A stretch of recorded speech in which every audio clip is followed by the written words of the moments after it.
Hey guys, welcome to the show. Today we're talking 30 fitness myths in 30 minutes. That's our challenge. Can we bust out 30 myths? Can we bust these 30 myths? Find out straight after this.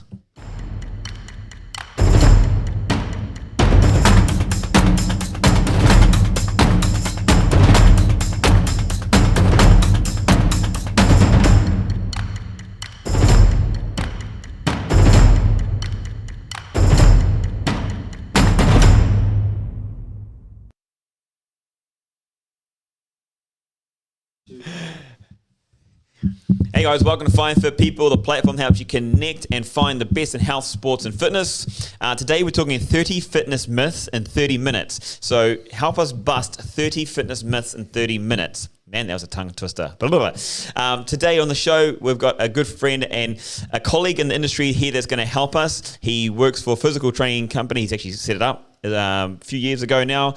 He's also started off a Life of Education online platform to help people learn, and he's going to help us bust these 30 myths. Please welcome to the show, Keith O'Malley. Thank you. Brother. Yeah, cheers. I'm getting better at these intros. I'm going to try and build people up. We've done 3 of them so far today. We've got pretty good, eh? All right, guys, so 30 minutes, 30 seconds. If you got any, put them down in the comment section down below. Share, give your own, and bust the myth if you want. Let's kick it off. Bang. Number 1. Oh, it's so appropriate now. It's even more appropriate than 10 minutes ago. Totally. Because we started this myth idea. We had nothing planned. We had nothing in the diary. We sat down half an hour ago. We said, look, podcasting is much harder than people think. Massively.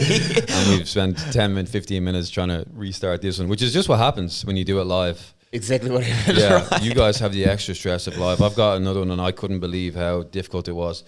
It's not just when you make the podcast, but the post-production. Fixing the sound, making sure that nobody's scratching the mic. You got this beautiful kit here, all this beautiful kit, whereas we're holding the microphones in my own. So it just takes someone's wedding ring on the end of the. You don't even know what's happening, right? Yeah, until later on I re-listen to it, and they got to find out quieting the stuff, put the music in, post it, write the blurb, put the tags on, share it, then create the clip for the social media. It's like that's half a day gone. Yeah, totally. You have a great conversation, and then you got to listen to yourself talk back again. That's a painful bit as well. Yeah.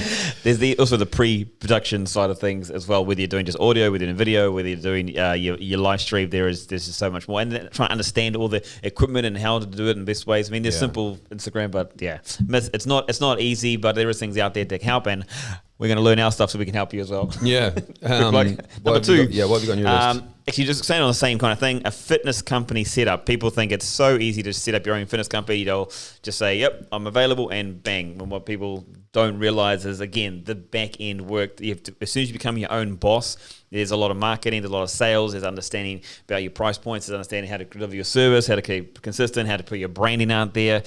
There's so much to it, and it's not as easy as people think. Yeah, no, I think people, and I say this from my experience, from my naive perspective 4 or 5 years ago when we set up the PTC, you look at what's going on around you and you think, I could do that. That's easy. Totally, yeah. This is easy. Why am I doing this for you guys when I could do this for myself? And then when you decide to make the leap and you do it for yourself, now you've suddenly got a whole load of admin on your plate that you just did not expect to see. And it's not a case of, especially in the UAE, people that just think, put the money down for the trade license, put the money down for the visa, put the money down for the medical insurance, and then what else is there? It's if you want a website, you need to pay for it. If you want it to run properly without the bugs, without it showing up, you need to pay somebody else to do that. Or you need to learn how to do that. So you need to spend 6 months learning how your website works. Now your business is going great. Now you got a load of money coming in. Okay, how are you going to pay your VAT? So who's going to look after that? Who's going to make sure everyone's paid on time? Who's going to make sure you're paying the right amount? Now you got an accountant. Now you got another person you need to manage, and your website person. Let's get marketing involved. Yeah. Because now because you're going to expand your business, you're going to have 2 PTs because you don't want to do this forever. So you're going to employ a couple of mates to work for you. Brilliant. And now they're looking at you going, well, where are my leads? Where's my support? Now they're relying on you to even not just yourself, but to help them as well. Okay, I'll get a marketing guy and I'll pay somebody to do videos, and then what? Facebook ads? Facebook isn't over there. How do you do that? Okay, let's pay someone to do that. So now your whole marketing machine is working. Totally. And people just think, they look at you, because I still do the PT stuff. So I'm still in the gym alongside all the other PTs in the world. And it looks like, I do PT, and then I just run a business. I do this for myself, if I can do it, anybody can do it. But don't underestimate how difficult it is. Yeah, massively. It is possible, Trust me, because I've done it. Same here. Yeah, but it's a lot of work. Massively, 100%. Okay, that's two. We got two down. 2 down. Well, let's skip to the pain stuff because my background is mainly injuries and rehab. So I deal with managing people's expectations about pain. I think one of the most common myths around pain and injuries is that as soon as you have pain, there must be a structural thing wrong.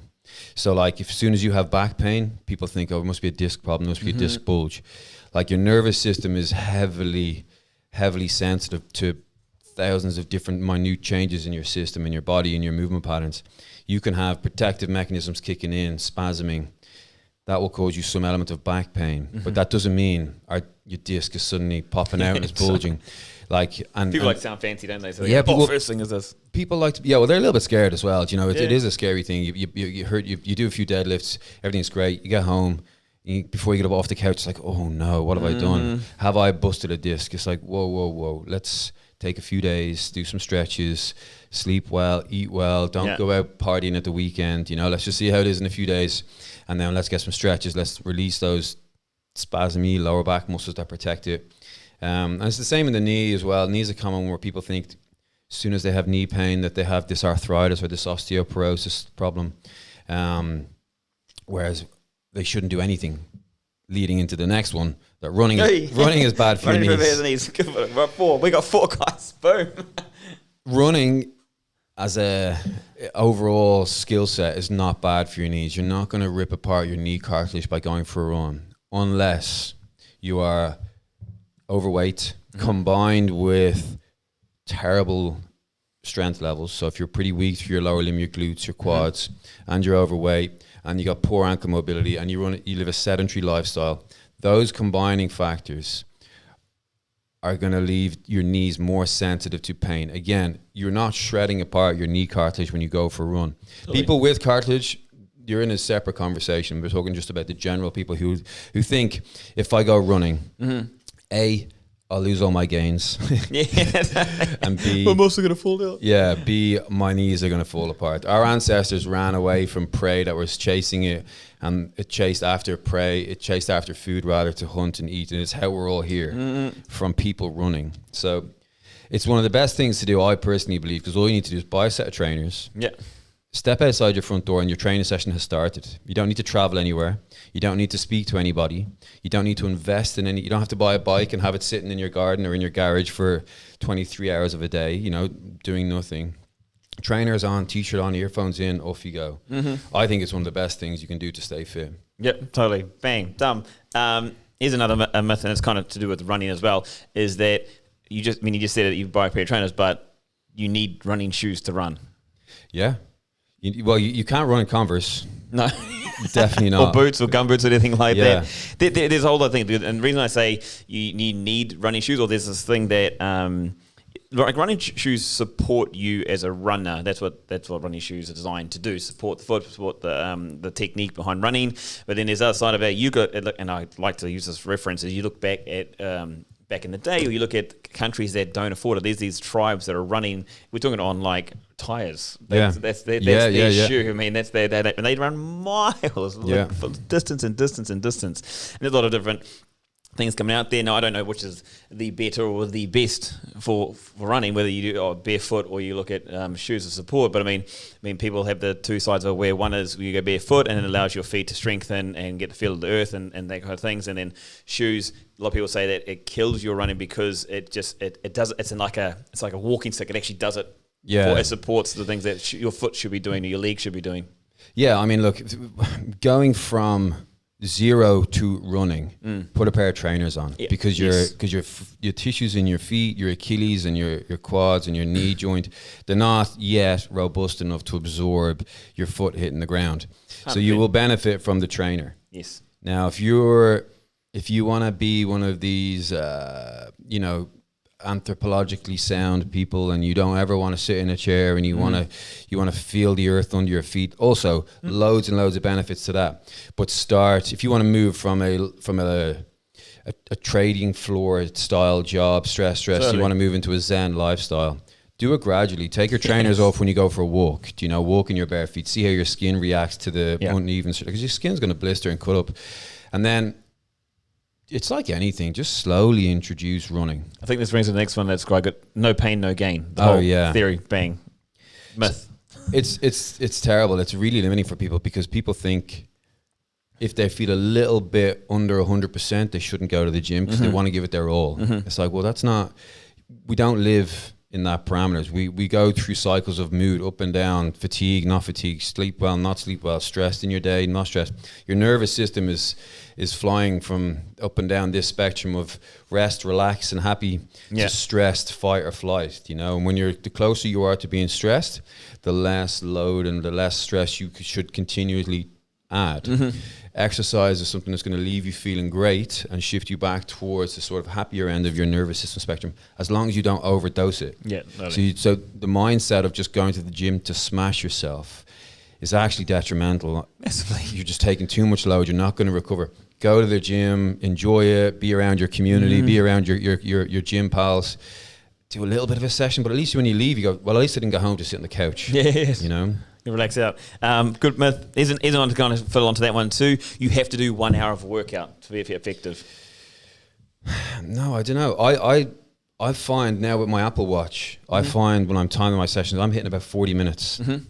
And whether that's because I'm just hitting the starting late or I'm just getting fed up, whatever. Both of those are in play. Sometimes I start late, but by the time 40 minutes is done, I feel good. And sometimes I'm under pressure and I have to go at 40 minutes. I can't do an hour. I still leave feeling good. Yeah, totally. Do you know what I mean? I'm saying. Yeah, so this hour thing, there's obviously you shouldn't just go to the gym once a month for 4 hours. You know, there's obviously you've got to keep yourself in check in that sense. But 30 minutes, 45 minutes, an hour, hour and 10, as long as you leave feeling good and you're not completely destroyed. All goods and hood. Yeah, the clock is something separate. I want to change this one completely different. There's the myth of if you shift to Dubai, you're going to get rich. Fitness. I'm talking about fitness. If only. If only. Let's just bust that one straight out. Nah. No. That's not how it works, guys. It's like anywhere you got to earn your money. You got to put in the time. You got to put in the work. You've got to do what it takes to build your business. And with this country, I can tell you straight up that there are the unicorns out there. They're ones that land on their feet and come straight in, which is amazing. But definitely, it's like anywhere else. You've got to put in the time. You've got to put in the efforts. You've got to put in the even the money, the financial side of it as well to make it here. Cool. Another one. Tick it off. Bang. What about you? 8. Jeez. Are we on 8? Let's go. What have we got? So weights will make women look too bulky. What is Super common one. It's just that fear, isn't it? It's that fear coming into play, overriding people's sort of sense of just take a minute to think about it. Like if it was that simple, females who go to the gym, you would see them, these gigantic bodybuilding females all over the place. The ladies who just go and do it wrong. They're going to develop muscles on their legs that they don't have in their... Like, it doesn't work that way. The testosterone percentage is about 5% of what a male has. So that makes it 20 times harder, more difficult to lay down as much muscle as a man. Now, look at your office or look at your colleagues. Look at the guys who go to the gym twice or 3 times a week. They're not bodybuilders. Those guys aren't even bodybuilders. So that's how hard it is for those guys. The ones you do. I do weights and look. I mean, I live in a gym and I go to the gym every day, but this is the best I can do. You need honest. to become a bodybuilder, like you see on stage and like you see on the magazine covers. Not to take away for those guys, but you need to add a little bit more than just food and gym and sleep. Here's a good myth then. Do you need steroids, I'm going to use the word, to get big? To compete in a bodybuilding competition, yeah, for sure. Absolutely do. There's, I don't know what they look like, but I know that there is natural bodybuilding competitions. And those guys just aren't the same size. No. You know, so to get big in the sense of, as we're like people in this room, you don't need steroids to be the biggest guy in the pub with your mates. Totally. But if you want to be the biggest guy in the gym or the biggest guy on the stage, you need to be doing a little bit more than just diet and protein shake. Yeah, and protein. Protein shake. Yeah. Magic protein shakes, guys. No worries. Done. You look like a horse. Yeah. Okay, we're going to move quickly on that. All fats are bad. No. This is one of those ones that comes from was it Hansel Keys? I think did a study where no, not Hansel Keys. There was a China study. Hansel Keys is the guy who did the stress studies. I think it's out of the China study from the 50s. Okay. They basically cherry picked a lot of the stuff in order to blame fats and promote sugar. Okay. So sugar industry drove these somewhat propaganda style. It's how it keeps happening with a lot of myths out there. It's propaganda that's come from these organizations, these companies, these big corporations that just want to push their own products. A long time ago. They take a study from someone, they go like, it's proven to be, like, I remember avocado was one that eat avocado, and I know a lot of people in New Zealand were just eating only avocado, and it's like, fat is good for you, and that's what and they get, and they're putting on weight, and it's like, avocado is a good fat, but it's not, you don't just have tons and tons and unlimited. Yeah, you can't just, you can't do that with anything really. Like, that's another myth, by the way. Which one? The avocado. You can eat as much avocado as you want. If you do, just watch out for the total amount of calories that you end up taking in by the end of the day, because it's very high in absolute calories. Mm-hmm. But yeah, look, fats were sort of outlawed in the 50s and 60s and 70s, and I grew up with everything being low fat, low fat yogurt, low fat milk, low fat, whatever you want. And that was what people were going for. That was still what was on the TV ads in like the early 2000s. Some promotions these days still have it. Yes, and I think people are wising up to it now. The internet sort of bypassed those marketing propaganda machines. And as much as a lot of the stuff you read online can be falsified itself, there is some truth in just try and get a hold of your sugars and eat the healthy fats. Is another one as well. You shouldn't eliminate all sugars from your diet. You'd be in a terrible mood all of the time, and you'd be a terrible person to be around. Some people can do it.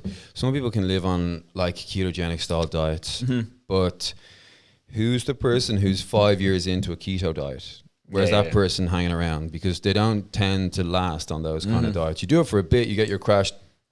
You get your weight loss, you get your kind of body composition goals, but eventually it creeps back into your diet. It's too hard. It's sugar. It's in everything. You just need to not go wild with it. Yeah, moderation. Yeah, moderation. So that one then, talking about moderation, because I got one then that'll come off that, and this is controversial, I think, but where is it? Life is all about balance. Yeah.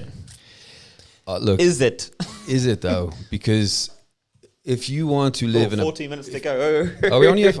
Okay, is that the clock? Yeah. Dun, dun, dun. Pressure's on. If you want to live a balanced life, you will be the average of both sides of your weighing scales. Totally. Therefore, you will live an average lifestyle. If that's your jam, go for it. 100%. Yeah. Like, there is people out there who love it. They just want to go to the gym after work, feel good, go home, sit on TV, eat whatever they want to eat, and just do it again. They're happy. They've got their husband or their wife. They've got their kids. They've got their weekend activities. The world is great. For people who want to plow through and blaze a trail and achieve things. I want to say excel, but maybe excel in their goals. So you set a running goal, but it's not just like a couch to 5K. You want to run a marathon. Okay. You're going to have to make sacrifices. You can't live a balanced lifestyle. If you have your own business and you want to be successful, you have to sacrifice your evenings and hours at the weekend to make it work. 100%. If you're going to try and... If you want to be a bodybuilder, when you go back to that, if you want to you've got to put on the time. You've got to sacrifice all those beautiful tasting sugars and those sweets and those alcohol, not party nights out. Like, you got to... Lack of sleep sometimes. If you want to excel, we'll use your phrase because you're correct, I think. If you want to excel, you cannot... What? Just push the other one across because it's all live. Yo, oh, there I am. Hey. Push, yeah. Okay, looks like it's going through anyway. Hey guys, back, and sorry about that. A bit of a break going on there. Just we wanted to get some coffee, tea, and milk because we were under a bit of pressure. We've got about how long we got? 14 minutes? 10 minutes. Cheapers. I'm going to add one more in here. Yeah, do it. We got 15. Oh, geez. Hold on. Where are we going? Over this way. Okay, guys, so 30 myths in 30 minutes. We've got about 10 minutes to get through about another 15 myths. So we're going to try and cut that down a little bit more. So I better shut up. Okay, here's one I found on the computer. It says, eat only egg whites, not the egg yolks. The good cholesterol is in the egg yolks. 100%. So there's the straight off the myth, because I think this one was made when people were going, there was a whole craze about getting big and lean. It was like eat egg whites, eat egg whites, eat egg whites, and it's another way I talked about was eating egg whites, and it was like, oh jeez. So guys, that's just I'm gonna keep this one short. Simple, it's a myth. It's okay to eat the egos, but in saying that, you don't overindulge. Actually, is that a myth? The one like you can have 20 eggs a day. I mean, I don't know. You're gonna with any sort of food, you shouldn't it's in the word. It's in the sentence. You shouldn't have too much. Too much moderation is too much.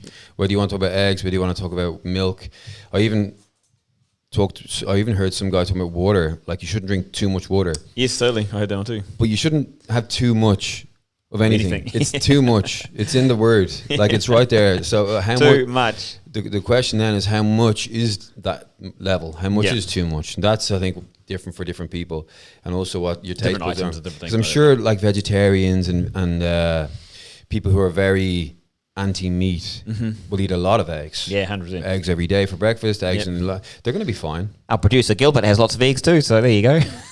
Yeah, I mean, if you're trying to stack on lean mass like a bodybuilder, you're going to have to find efficient ways to get those protein sources in. 100%. I don't think there's enough protein in eggs. I think that's like a 1960s, 70s mentality that's sort of still flowing around in the Arnold Schwarzenegger pumping iron documentaries. You know, like, you're looking at, it's just associated with protein, whereas per part egg, it's not a lot of protein that you need. And you get a protein shake, just have 2 shakes a day, and just don't worry about having 80 eggs. Yeah. Done. Here's another myth for you guys. If you're lean, you're fit. Not a chance. Also, you need to discuss. Simple. Yeah. No. You need to talk about by what metric are you judging their fitness? Totally. Yeah. Because you can have, look at the other end of the spectrum.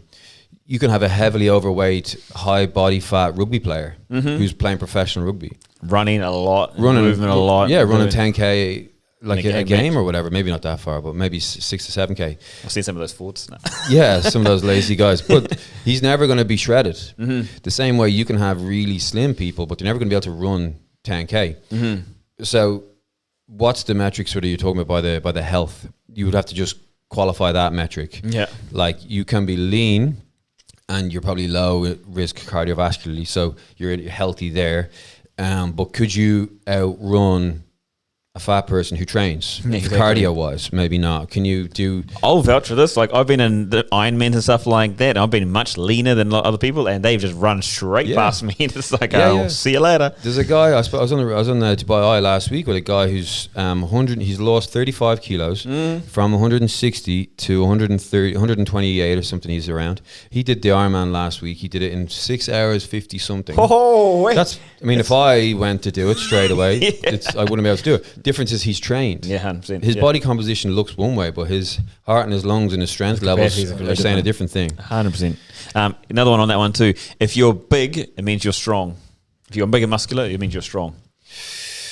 You are stronger, than somebody who's not probably as big as you. But it doesn't mean that because your biceps are 40 centimeters or whatever diameter that you're going to be able to bench press more than this amount. Like, you will definitely be stronger because more muscle leads to more strength. But you could have a small powerlifting competitor who's going to outlift you absolute load, and you can have an Olympic lifter who's going to be able to speed and clean and jerk. Comes back to what you said before, training. It's whatever you train for. Yeah. So as a big muscle guy, you will be stronger, but it doesn't mean you are as strong as a strong man. Do you know what I mean? No, totally. I totally agree with that. And it's just factual stuff. It's a factual, guys. It's not like a mythical thing. It's actually quite factual. Staying on these kind of lines is you look at being fat is unhealthy. So it depends on. You've got a higher risk of more mortality if you've got excess body weight.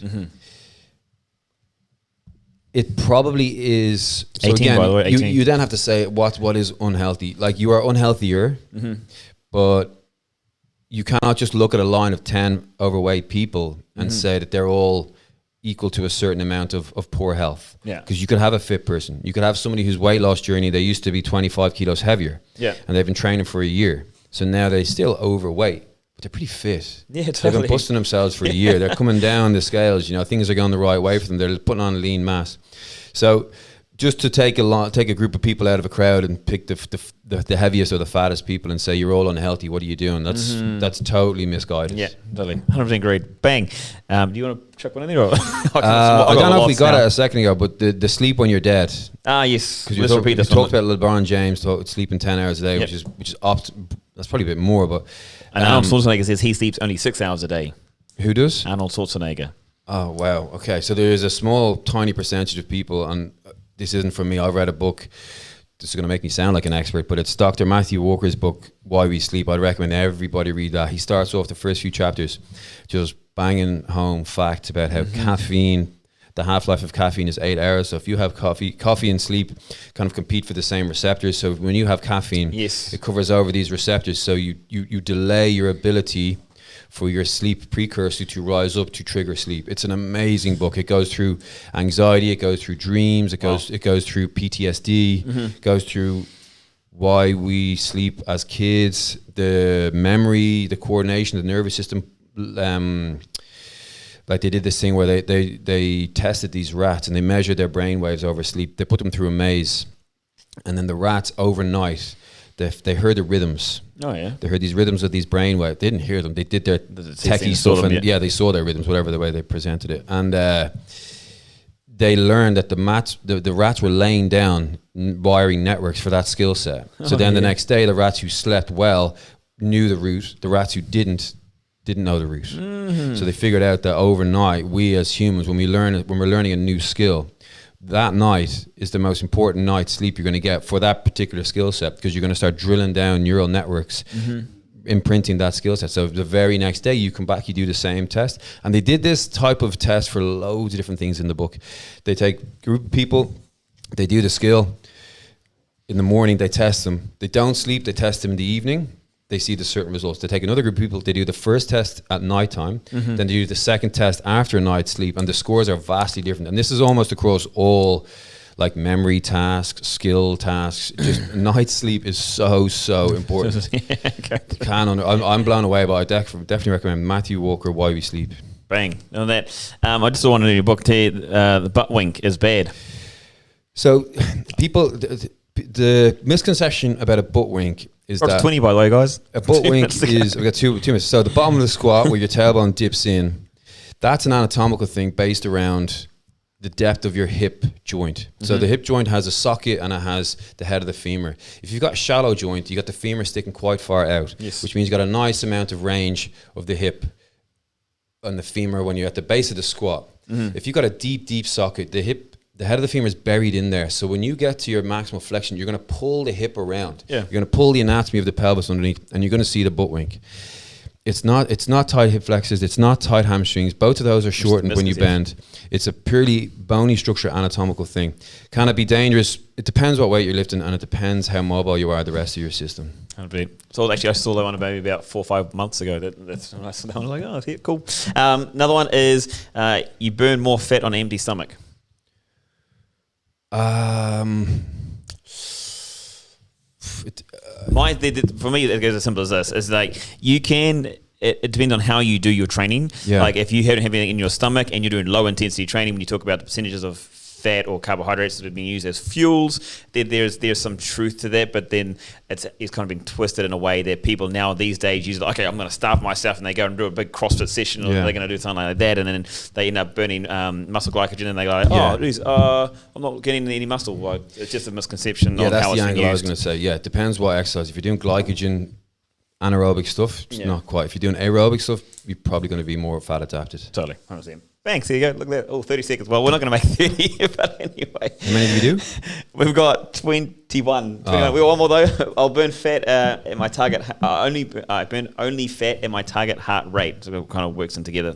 there with that one as well. It says it'll only burn. Only burn. No, not only, but you will burn fat in your target heart rate zone, but that's not the only place you'll burn it. Let's just quickly smash that one, guys. When you think about, it's not like your body goes like, I'm only using fat now, then it switches, bang, I'm only going to use carbohydrates and I'm only going to use proteins. It doesn't work like that. It's not like a switch or a train track that changes one direction and goes to another. There's percentages that that's the effect. Yeah, and then there's the recovery.